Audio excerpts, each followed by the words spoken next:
Okay, so we had some big news break pretty much right after we talked to Dallas Stewart last week about the Louisiana Racing Commission rescinding some of these quote unquote emergency rule changes that they put in place, mostly on clenbuterol. That was really the most important one for a lot of trainers and a lot of horsemen. That they put the withdrawal time back to 14 days from 72 hours. And shout out to Dallas Stewart and the Louisiana Horsemen for pushing back. And I just think that this is so it happens sometimes in the world of politics, like and government, like not as often as it should, but it does sometimes when someone puts in a really unpopular policy and there's huge outcry and there's protests and all this stuff, and the people in charge have to back off.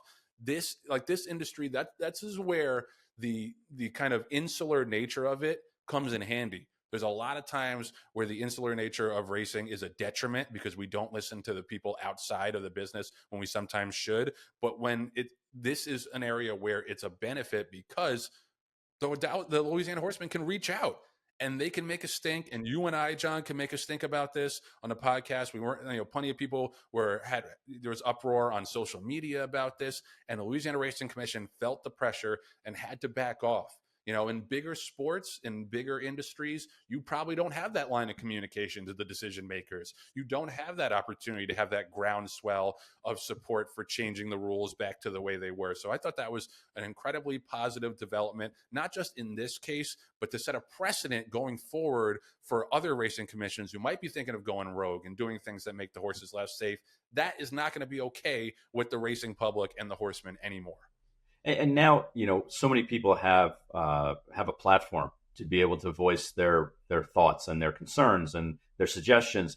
And I think that Louisiana recognized, they felt the pressure from a lot of different angles, whether it was Churchill Downs as the parent company owner of the fairgrounds, whether it was Louisiana Horsemen. And Dallas was very forthright and open about his feelings and what a lot of his fellow compatriot trainers were going to be doing or not doing, as far as potentially not bringing horses to Louisiana during the winter meet.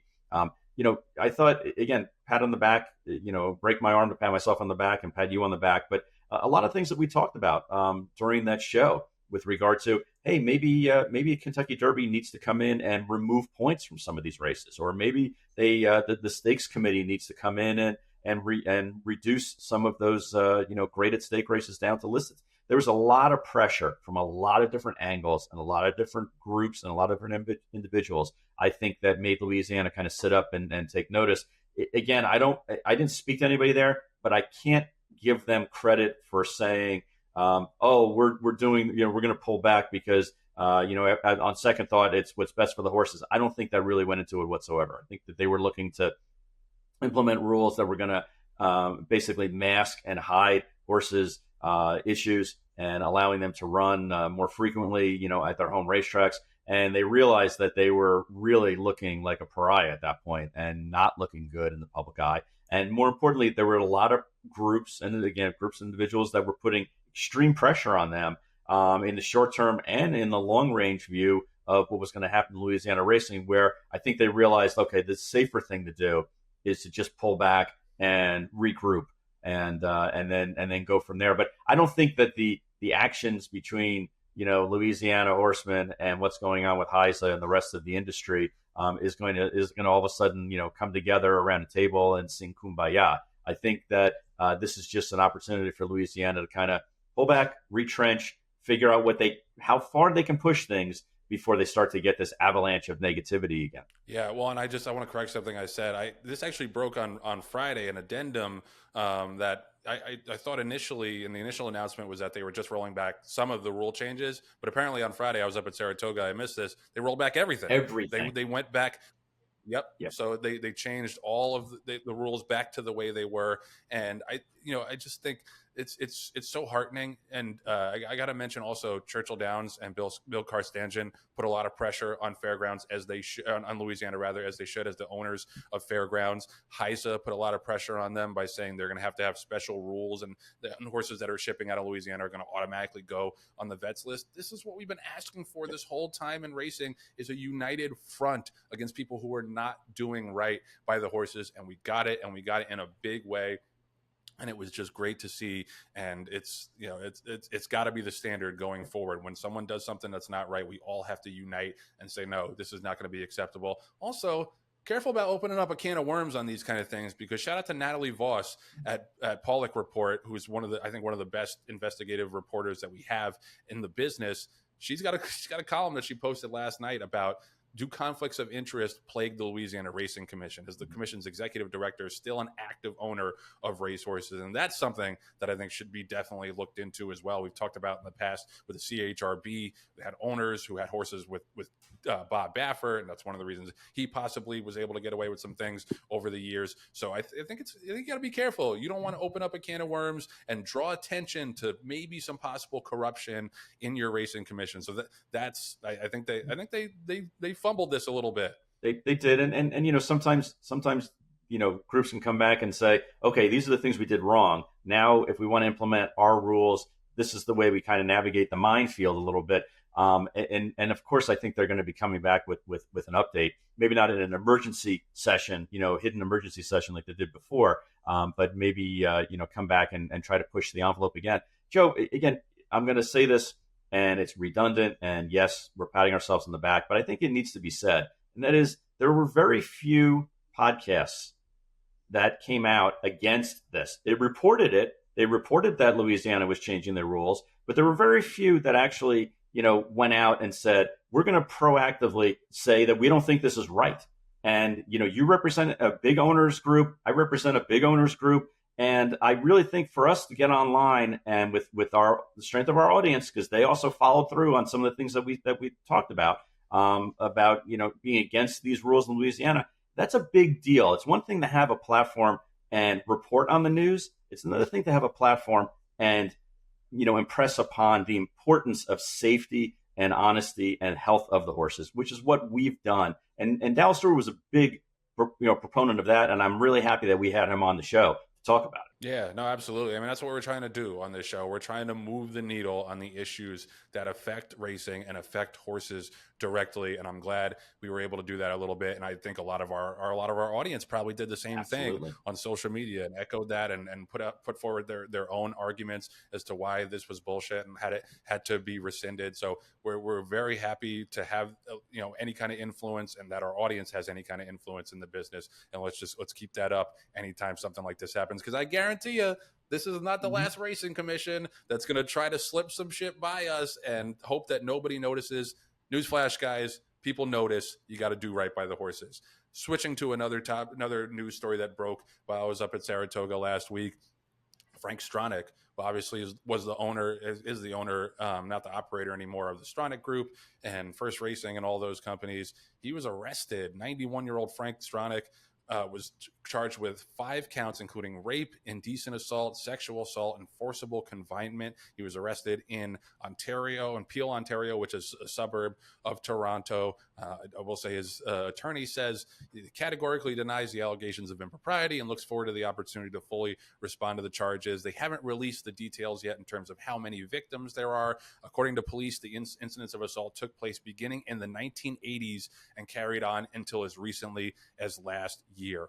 That, to me, is the big takeaway from this. You know, not that it would be okay in any scenario, but it's not as if they pulled like an old case from 40 years ago and decided to bring them up on charges because, you know, they've extended the statute of limitations on these kind of things. This supposedly was ongoing conduct. And to me, John, I don't know, my question is, like, he, until very recently, obviously he's innocent until proven guilty, all that, but he, until very recently, was in charge of one of the biggest racing companies that we have, and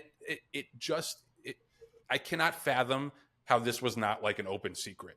You know, you go through, like, and talk about like the great predators. Use the great in terms of large, not great in terms of admiring them in any way. Like Harvey Weinstein, Puffy, as all this stuff is coming out about him, like Kevin Spacey, like all these guys that allegedly abuse Harvey Weinstein in his case, proven that he abused people over the years. They had to have enablers, and they had to have people along the way that were trying to shush up victims, brush things under the rug. So to me, the question is, who at the Stronach Group and First and all these companies, Magna, all the companies that Frank Stronach has run over the years, who was helping him along the way not let this come out? Because you don't allegedly abuse people for 40 years and get away with it without somebody helping you brush things under the rug. And I've heard rumblings that there was a very kind of permissive culture at some of the Stronach companies along the years in terms of, oh, that's just Frank. That's what he does. You got to deal with it. I think a very toxic place for some women to work. And I think if there are any women who have been victimized by that, they should reach out. Like they should tell their story if they feel comfortable with it. But it's obviously it's easy to say, oh, what a monster he was, and maybe he was, and who helped him along the way establish this kind of behavior? That's my question. And Joe, I think there were two telling items in the press release that really struck me with regard to this alleged issue. Number one is that they're reaching back to over 40 years. I don't know anything about Canadian law, but that was a surprise to me that the statute of limitations will allow you to go back that far. Again, I'm not an attorney. I'm sure there are reasons why they're enabling that time frame. But that's a long time. I mean, 40 plus years of alleged issues. To me, that shows that they must have a lot of evidence on hand to bring it back that far. The other thing was at the end of the article, it said, basically it was like an open-ended invitation, and they said if you are or were a party to this, meaning as a victim, reach out to us because we want to include your story and your facts into this case going forward. So it obviously wasn't just like one or two off situations, that maybe did or didn't happen. Basically, I guess this situation was so pervasive within and around the alleged person, Frank Stronach, that there must be a lot more cases that they think are out there. And basically they're giving them the opportunity to come and state their case. But it is not a good situation, that has occurred. And my heart goes out to all of the victims, alleged victims, and people who had to go through this while they were employed in that situation. And also all the aftermath of what they had to go through as a father of two daughters. That's the worst thing that you can hear about is that they're in a situation professionally where they're being taken advantage of or had to endure this kind of a situation on their workplace when all they're trying to do is do their job.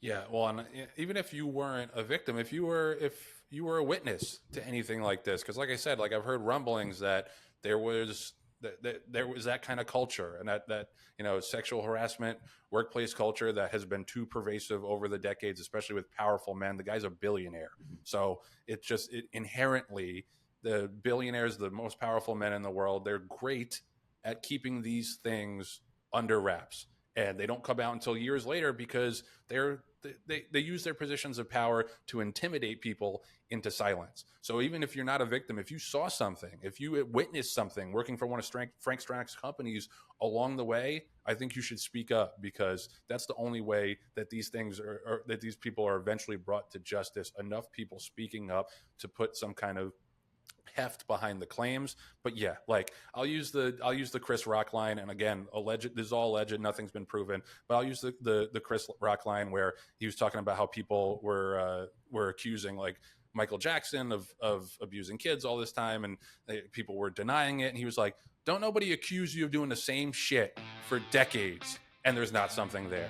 This is not one incident. This allegedly goes back to the 1980s. I find it very hard to believe that there's not some truth behind all of this, and hopefully it gets brought to light.